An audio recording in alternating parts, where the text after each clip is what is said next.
Və çoxdandır artıq eşitdiyimiz şayələr və hazır olduğumuz xəbər yayıldı və təsdiqləndi.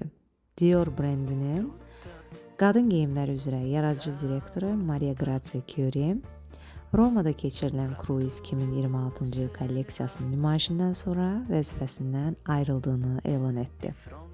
Bu, onun Dior'da keçirdiyi 9 illik dövrün sonuna işarə edirdi. Qeyd edim ki, Chiuri Dior'un 47-ci ildən bəri ilk qadın yaradıcı direktoru olub və bu müddət ərzində brendin estetikası və mesajlarında əhəmiyyətli dəyişikliklərə imza atıb. Ona görə hər yerdə siz bu xəbərləri görə bilərsiniz. Bir dövr bitdi. Və onun rəhbərliyi altında Dior daha çox feminist mövzuları ön plana çıxarıb. Xüsusən də onun bilirsiniz ki 2016-cı ildən bu vəzifəyə başlayıb. 2017-ci il kolleksiyasında t-shirtlərin üzərində "We should all be feminist" sözləri xüsusi məşhurdur. Və o bu şüarlarla diqqət çəkib və qadın sənətçilərlə əməkdaşlıq edərək qadın gücünü həmişə ortaya qoyub.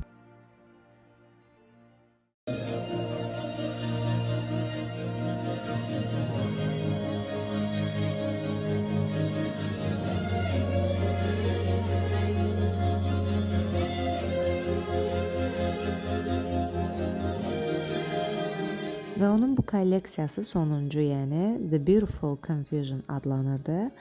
Və bu kolleksiya onun Dior'dakı fəaliyyətinin zirvəsi kimi qiymətləndirilir. Kolleksiya çox möhtəşəm idi.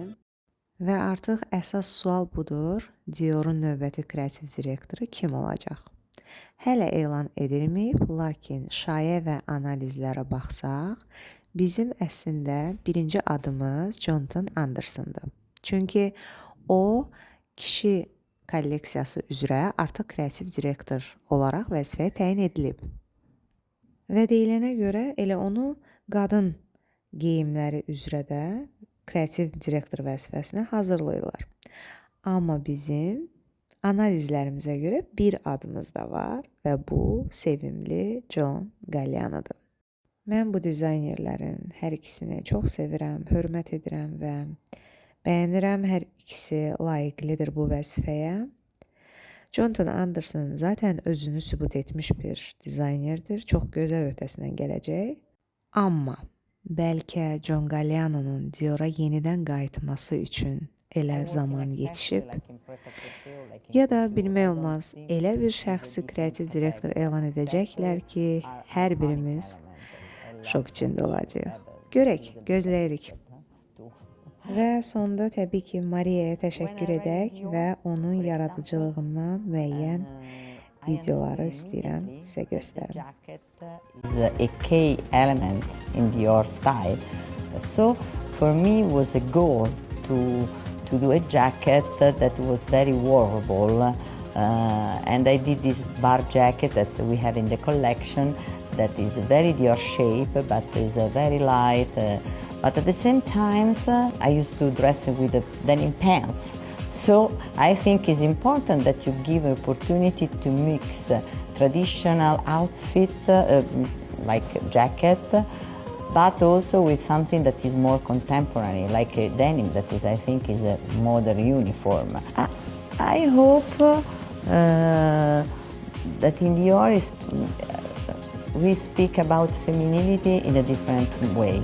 I hope that that's my legacy, that we are speaking about women that are more faceted, that they can express themselves in a different way and also in freedom way.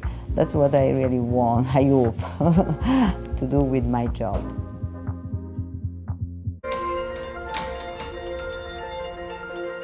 L'idea fondamentale era quella di raccontare la storia di questa incredibile sartoria Tirelli Trappetti. Ha veramente rappresentato il cinema italiano. Era anche importante far vedere le affinità che ci sono tra un atelier di haute couture e una sartoria teatrale e cinematografica come Tirelli. Ci siamo illuminati, abbiamo anche dato un'idea e avuto chiaro come volevamo sviluppare poi il progetto con Tirelli.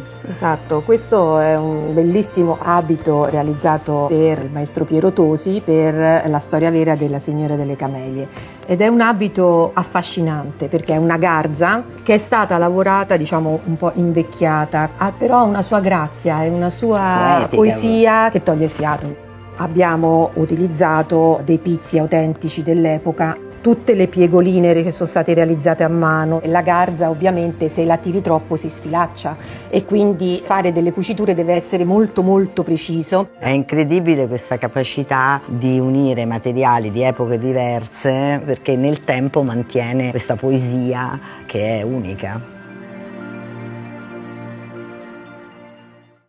In questa collezione sono stata affascinata dalla linea trapezzo di Saint Laurent, perché in qualche modo si rifà al vestito da bambina. Questa silhouette è molto più costruita, poi si abbina degli elementi che non sono parte del mio linguaggio abituale, che quindi ho voluto rilavorare con un approccio completamente nuovo. Credo che l'infanzia vada riguardata perché è una parte molto formativa della nostra esistenza. Credo che chiunque voglia fare un lavoro creativo deve guardare con gli occhi la sorpresa di qualcuno che non ha mai visto, per creare degli aspetti un po' da sogno.